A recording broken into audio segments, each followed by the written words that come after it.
Welcome to another episode of Traffic Light Protocol, the digital forensics podcast. I'm your host, Clint Marsden. Whether you're tuning in from the bustling tech hubs of Silicon Valley, Europe, or down under in APAC, you're in the right place if digital forensics and incident response are your passions. Here on Traffic Light Protocol, we dive deep into the challenges, trends, and tools shaping our field, from dissecting complex cyber threats to sharing expert insights on how to stay ahead in this ever-evolving landscape. If you're like many of our listeners, whether you're a young professional getting started in forensics, or you've been doing forensics for a long time, you know the importance of continuous learning and staying at the cutting edge of technology. And hey, if you haven't yet, make sure you hit that subscribe button. That way you'll never miss when our weekly episodes drop. We're all about staying connected, and that means that you'll always be in the loop with the latest in digital forensics and incident response. So grab a tea or grab a coffee, settle in, and let's get into it. You're listening to TLP, the Digital Forensics Podcast with Clint Marsden.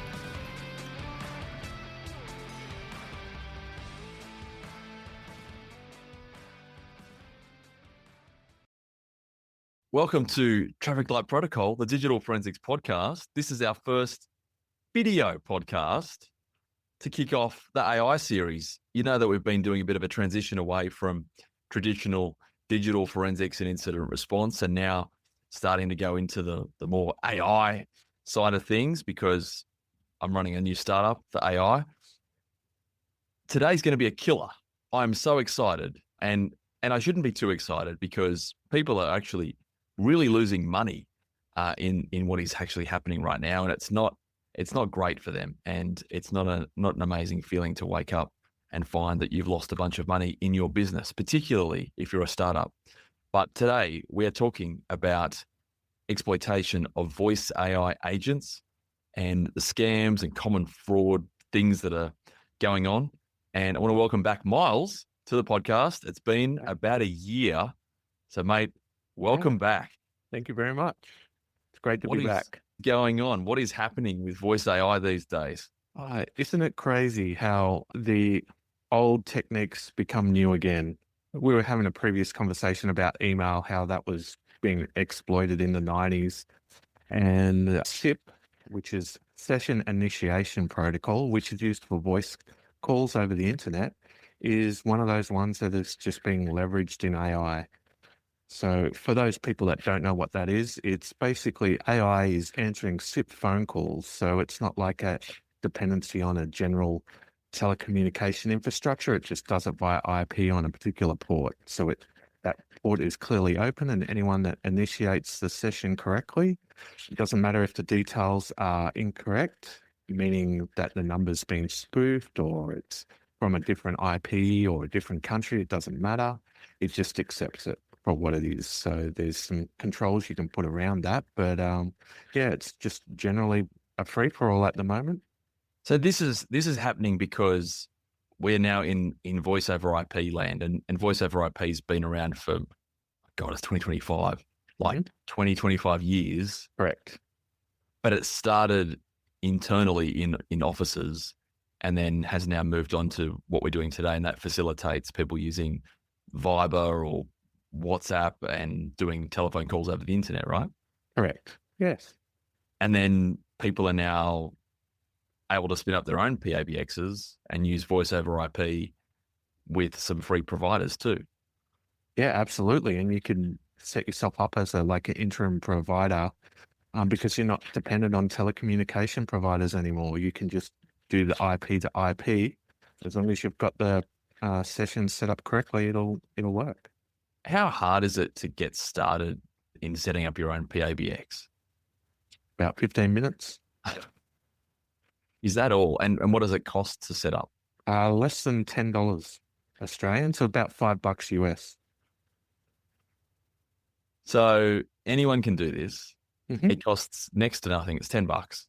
Yep. And then you can become a voice over IP scammer if you want to be, or you can use it for your business. Yeah. Yep. And then is that what people are doing? Are they having, when they want to start a voice AI agency. Voice AI is massive now. You and I looked at this. I was asking you some questions about how to set up some voice AI stuff a few months ago. It seems that everyone in AI land at the moment has heard of voice AI or is actually doing it. There's like two camps. One camp is, yeah, we're going to code and use ChatGPT and Claude, or no, we're building a voice AI agency. Mm-hmm.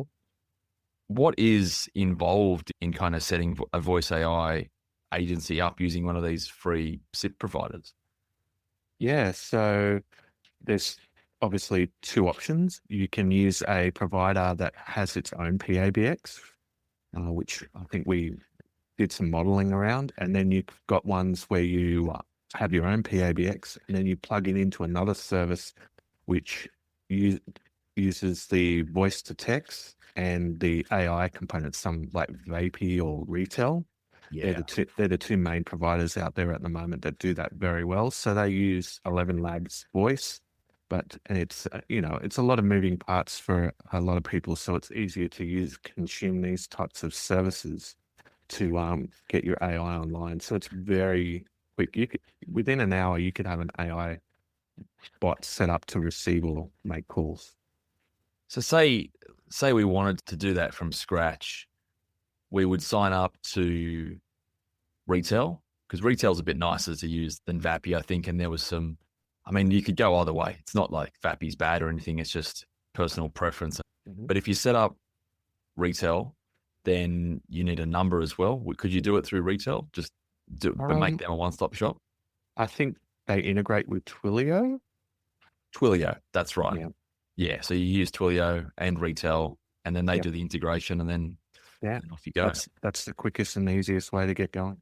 So then there's some dangers there, right? Because this is starting to pop up a lot on LinkedIn. Some people are experiencing some fraud activity, some scams. Yeah. So what's happening with those is from the recordings that I've listened to, it's either playing a recording to the AI to confuse the AI to keep it talking, but it's spoofing a whole bunch of numbers, and they all seem to be UK based on what I've seen. And that's quite easily to do. So it's in the SIP world, there's no authentication or verification of caller ID. There's just not, because it's an IP address to an IP address with a session initiation protocol over the top. So, there's no actual, I guess it's a voice conversation. So there was never a need to have an authentication. If you shouldn't be sharing confidential stuff, just don't share it. It's not about authenticating at all, is there? correct. Yeah. So a lot of providers do encrypt the traffic, TLS. However, back in the day, you could do an intercept and it was clear. You could listen into phone calls. You could do whatever you want. But now it's a little bit more secure, as in it's encrypted, but it's still not secure as far as call line identification and IP, associating the IP with that particular caller ID. So, for example, if we set up our own little PABX, we could say we're an Australian number, a UK number, and a US number, all from that same IP, even though the IP is Australian. It doesn't validate the other caller information over the top. So say you had a bit of skill and you weren't just a script kiddie with credit card, you might set up a piece of infrastructure in the AWS region that you're targeting. Say you're targeting an Australian company, you'd set up a infrastructure on that region. Then you could spoof the number to pretend to be an Australian number. Then you can do the outbound. Then if someone thinks that they're a bit of an investigator, they put their detective hat on, they're going through the logs. All they see is an Australian IP and an Australian phone number. They do a Google looking for that number. They see the Reverse Australia website. They punch the number in. There's no record. Recourse do they have? Like, how do they do anything from that point? In Australia, we're under the ACMA, so you can lodge it as a nuisance phone call. But other than that, there's not much else you can do. That's why a lot of them will use international numbers, because that's out of control. Yeah, okay. So the ACMA doesn't have any jurisdiction of a UK phone number. Correct. Yeah, right. Okay. Interesting. So that's how you get around it. But we've obviously been talking about like Texas law, how they're introducing different laws about how you use telecommunications and AI to call people and do stuff. It's like the old age of email, how you had to get permission based. The Spam Act here in Australia, it's eventually going to happen with voice as well. Yeah. And I mean, what we're seeing is people are starting to, in the same way that people are getting sick of reading AI slop, AI generated content that's been copied and pasted, and it's clearly been written by AI. Sometimes it's so obvious you just wonder why people bother. People are getting sick of that. They're also now starting to get sick of AI outbound phone calls. Correct. Yeah. Just another nuisance. So that's becoming, I guess you've got these it's like the Luddites during the Industrial Revolution going and smashing all the machines. You've got people who are going, I'm taking a stand. I don't like AI, or maybe they're concerned that AI will take their job or something. So they're actively trying to attack these systems and then attacking these voice AI systems. Mm-hmm. So you've got that angle. Then you've also got the angle of, I want to inflict harm and malicious damage and cost these people money. So I'm just going to tie up the phone line. Yep. 100%. And then if you've got multiple phone lines. Yeah. So most SIP allow you at least 10 channels. So that's 10 simultaneous calls. Retail does 20. So for you to consume retail's capacity, you would just need two SIP installs or two SIP trunks configured at 10. And the reason why I say 10 is because that's usually the free mark. When you want to get it above 10, you get into enterprise and there's a paywall there. But yeah, under 10, there's not much of a paywall. It's very cheap and common. And then what does the cost for the user, the person who's initiating the malicious calls, what does it cost them to do this? Next to nothing. So like we were saying earlier, it's about $5 or $10 Australian a month, and that's it. It's unlimited, and they can do. I just got a call. Oh, this is amazing. If only I could have caught it. I just had a call from a UK number. They've been doing it all week. I get a call and they hang up straight away. Yeah. It's just so great. But that's the problem, right? Yeah. They're doing it. They're just blasting unlimited phone calls everywhere. Oh, it's brilliant, but it's so destructive. Yeah, that's it. But they can also use it for other methods as well as verifying that it's a legit number. It's got a voicemail or male, female, just general things like that. So it's costing the attackers $5-10 depending on where you are. But what does it cost you if you're a business with voice AI? Yeah, well, that's it. It can cost, I think we did a quick cost analysis and it was like 10 cents a minute. So you got 10 cents a minute. You've got by default 10 trunks or 10 lines? Yeah, 10 lines in. So a trunk is basically 10 lines in, but with retail, you can do 20 simultaneous. Yeah, so depending on how far you've gone with your setup, or if you're a voice AI agency, you've set it up for your client, that's 10 times 10. So that's $1 a minute. Mm-hmm. And that can be completely automated. If the attackers are smart, or if they're just lucky because they're on the other side of the world targeting someone on the other side of the world, when they're doing this work, they're obviously awake and we would be asleep, or the business would be asleep. The businesses might be out of hours from 6 p.m. at night to, I wish I could type this into AI, to 8 a.m. in the morning. Yep. 6, 7, 8. 14 hours, up to 14 hours. Yeah, right. Well, your maths is good. Yeah, I'm doing that. So 14 hours. Geez, hang on. 14 hours at $1 a minute. Yep. So 1 times 60, that's an hour, times 14. 60 times 14 is $840. Mm-hmm. And that's if you're paying attention. Correct. Can you imagine if you only do a check once a week as part of your health check, or once a month? Or it's over the weekend and you come back on Monday and it's 1,600. I love this. The weekend is the classic one, right? So we were talking about the old telephone scam where a voicemail will be redirected because by default the pins used to be 4 zeros. Probably still is the case for much of corporate Australia. Yep. And there's plenty of old phones. Anyway, let's not get into freaking on this call, but it is a fascinating topic. And yeah, they would redirect the voicemail to a Southeast Asian number. I think the Philippines was quite popular for a while. Over the weekend, imagine how many, and if you're a bigger business with a lot of phones, the damage could be thousands, tens of thousands. I worked for an accounting firm back in 2008 where this happened. Yep. And at the time it was extremely confidential. They lost 30 to 40,000 by the same attack. Yep. Oh, it's just getting worse. And the problem is this is becoming the Wild West. But as you'd said before, everything old is new again. Yep. It's the same attacks that were working on PSTN, the public switch telephone network, and now happening on VoIP. Yep. And everyone's jumping into voice AI thinking this is great. And it is great, but are people prepared?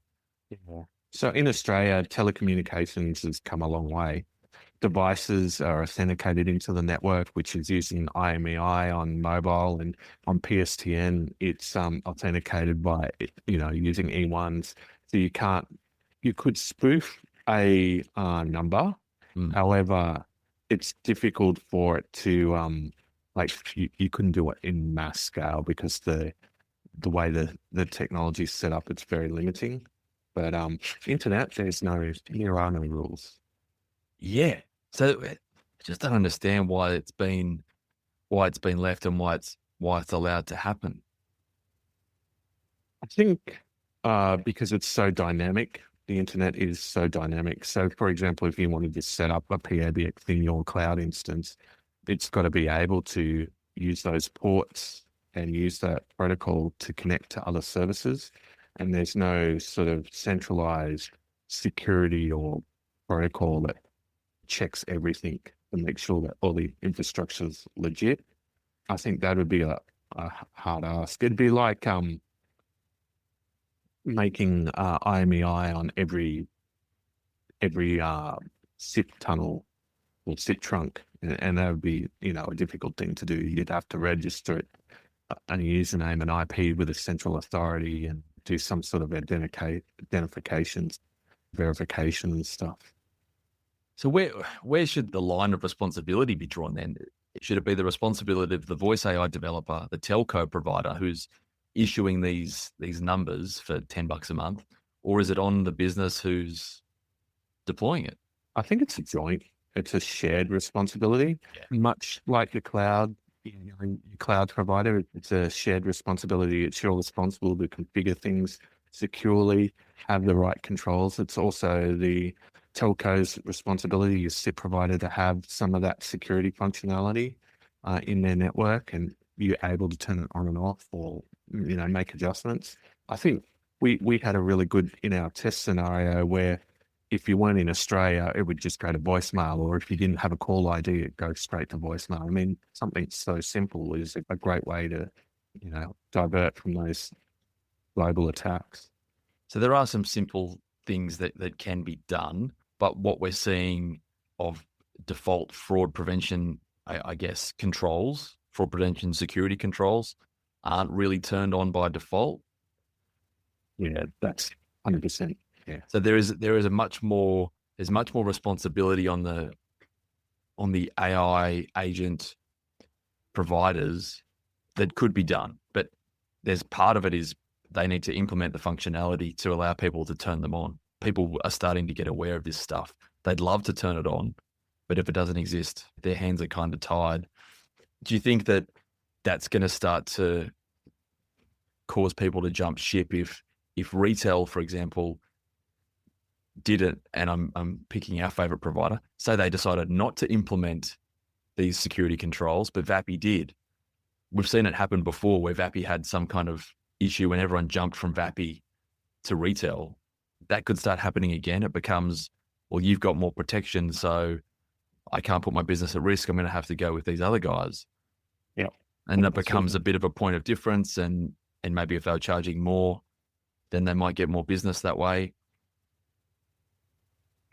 And it's the same on the provider's end, right? So they would be seeing this across all their customers and having an understanding of that threat model and feeding that threat intelligence through their whole customer base or sharing it externally to a service that would, help the community stop this sort of thing. And I think that's where the maturity's got to come in, and that's got to happen relatively quickly. Yeah, we're seeing legislative changes happen in America, and I think there is also protections in Australia against specific AI outbound marketing that you must opt in for this, but it's not going to stop people who have a problem with AI from generating these spam calls. If they've got an issue with it, then they're not going to stop, especially if they're in countries that just don't prosecute their citizens. I mean, we've got the same thing happening with hacking attacks, where they're free to launch attacks outside the country, and as long as it's not against their countrymen, then they're fine. So what can we do about it? I mean, we're working on a course at the moment in school. That's the best way to do it, is to include some content in there, right? We can actually give people some real practical steps on what they need to turn on, and then whether they're using a voice provider, whether they're doing a done-for-you service, maybe they need to run through a checklist and say, hey, if you're implementing an AI agent for me, can you please make sure that these default security controls are turned on? Right. And you want to target it for your market. So, for example, when we did our testing, it was Australia only. There's no need to have international calls turned on. It's be very, very niche on who you're providing the service to, and you just lock it down for that particular market. And that's just one of maybe a dozen security controls that you can turn on to actually stop this kind of fraud from happening. Correct. Yeah, there's a whole bunch of configs that you can do based on, your SIP firewall or your WAF, depending on how you've got your AI agent set up. Even on your AI agent, you can have it set up only accept X amount of calls from the same person, same number, in a 30-day period.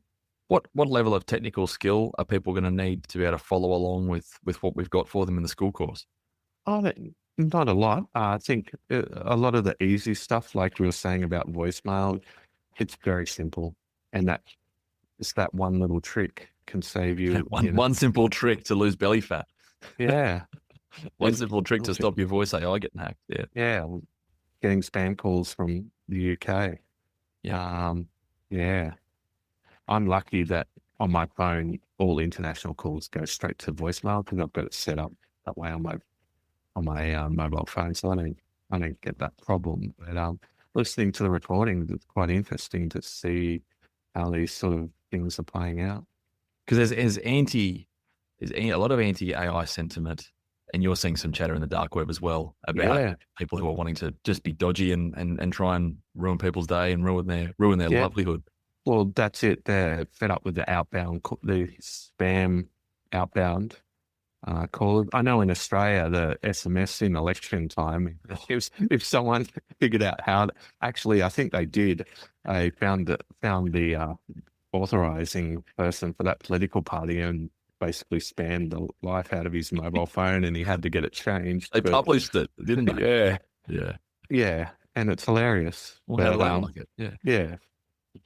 But the dark web's very similar to that. They have that sentiment, we don't want this. And I think the best way I described it is like, the two Chinese restaurants and putting the phones together and trying to get an order. So what happens is they find an outbound AI agent and then an inbound AI agent, and then join them together, send the information from one to the other. And then obviously the outbound calls the inbound, and they sit there and buy up both AI agents and costing double the money. Well, it happened when I was testing. What was it? I was testing the retail agent, and I thought that I was going to do this on the cheap by not actually calling the number. And I was just using the chat interface. Yep. And so I finished the testing, walked away, made a coffee, forgot about it. Yeah, whatever. I'm just using a chat. Turns out that the meter was running. And if you hadn't come in and found it, then I would have run up a substantial bill. Yeah. Yeah. There is some functionality I think is missing from retail at the moment, which is a bit of a stop loss, so that if nothing is happening, it stops running. I think it's a bit of an ethical requirement that they're going to need to implement, because I don't really feel that that's right. And I could be wrong that the functionality doesn't exist, and if it does, I'm sorry, retail. But from what I understand, it's a function that has not been implemented as yet. That's on the web. Certainly on the voice, it's implemented. So you can tick a little box if you haven't had a response in like 30 seconds, hang up the call. But in web, it keeps it open. Yeah, okay. I don't want to give away all the secrets. The best thing about the school course is that at this point in time, we are giving it away for free. Yep. So if you're listening to this in, it's September 2025 right now, then we may be charging for it. But right now, the course is free, and we want to get your feedback, and we want anyone who's listening who wants access to reach out, and we'll give you access to the school course, and you can learn how to protect your voice AI, amongst other things. There's a bunch of stuff that's really practical. There's a whole bunch of templates and things you can use for incident response. And if you work with American organizations or European organizations, there's some privacy controls around HIPAA and GDPR. There's some templates that allow you to provide to your users that will allow them to request that their data is deleted, and just following on some compliance stuff. There's a business associate agreement template if you need to work with HIPAA or registered organizations, if you're dealing with personal health information. There's a whole bunch of stuff in the course about Australian privacy principles as well. Yeah, it's all there. It's all free right now, but in future we will have to charge for the course, because it's going to require substantial amounts of updates as AI is changing. I mean, I was at an event last night in the Perugian Springs AI hub, and one of the guys there who was talking about using Cursor for AI coding said he's used the software in the morning. By the time it rolls around to the afternoon, there's been a change. And he's a developer. If he's having to deal with it, imagine what the rest of us are having to deal with the constant change. Yes, all I can say is get in there and just, you got to keep updated. Absolutely. It's pretty scary. I know that this is just one of the first issues that we're starting to see. For a long time, people were talking about AI is being used to proliferate attacks. It's being used to generate amazing phishing emails, so there's no more grammatical errors, and no one's hacking into AI. But now we're starting to see some real examples. People are putting their hand up and saying, "Hey, you know what? I'm getting popped here. Don't fall a victim to the same way we did." Yeah, it is quite interesting to see that people are using AI against AI, punch out some large bills overnight with these voice AI agents. Pretty scary. And I'd imagine it'd be very similar in the web chat as well, because web chat's a much bigger market than voice AI. A lot of sites have those agents, but a lot of the larger companies have it in-house, so it's just pure compute and time. But if you were using a third-party service, then there's a cost to that. Anyone implementing a chatbot, and I've never seen a captcha on a chatbot.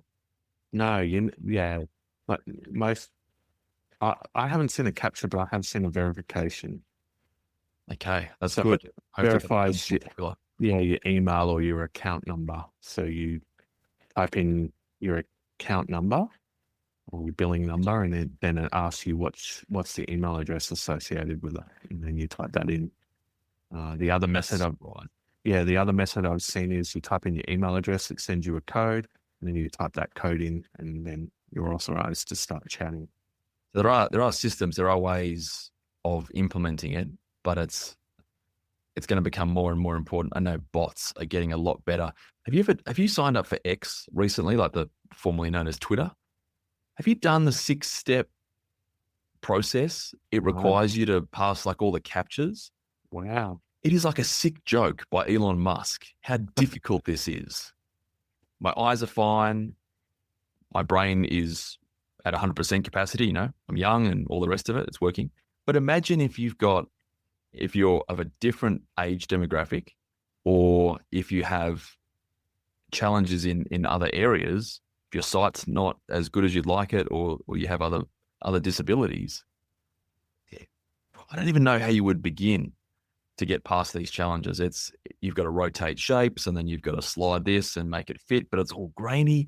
I get that there's issues with bots and stuff, and Twitter was a horrible, horrible experience full of bots for a long time. But yeah, it's a real hassle. It's a real pain in the ass actually to get signed up there. So I don't know. There's methods around it. There's methods of securing the agents. There's methods of securing the chatbots. I hope we don't have to get to some kind of, you need a license to operate on the internet. Yeah. That would just be really nasty, but I don't know. Someone needs to come up with a better way of doing it. All right. That was amazing. I can't wait to listen to this again and then document it and then, make some cool notes. I can't wait for the next one. All right. What's the next one going to be on? I don't know. You tell me. Let's figure it out. Figure it out and then do another one very, very soon. All right. Let me kill this recording. What a fantastic episode that was with Myles. I hope you got a lot of value out of it and are now starting to understand there are more risks with AI, and it is not just AI being used to proliferate attacks. AI systems are now starting to be attacked by people who have an anti-AI sentiment, and it's up to us to make sure that our systems are resilient and have the safeguards in place to prevent them from being taken offline, to prevent significant cost being incurred, especially for voice AI systems and agentic AI systems as they start to evolve. That's why I've created this school course to give you the AI fundamentals called the AI Cybersecurity Starter Pack, which helps you to understand what is required in hardening your AI apps and start to get a bit of a picture of what the risks are with using AI and how you can protect yourself against attacks like what we spoke about today in the podcast. I've included a link in the description to the school group where you can join that course for free as of September 2025. It is free to join. I'm really keen to get your feedback and see what you think. And we're building a community on school of AI professionals, AI cybersecurity professionals, and people who are interested in securing their AI and learning from the decades of experience between myself and Myles, as we can share what we've learned in digital forensics, incident response, and system engineering. So it would be great to have you along. I really look forward to seeing you in the community, and I can't wait to release the next podcast for you. We're looking to do these weekly, get back onto the weekly schedule that we once had for TLP, and it's going to be a great time. And there are so many developments in AI and AI cybersecurity that we really can't wait to share these with you. I'll see you in the next episode. Bye for now.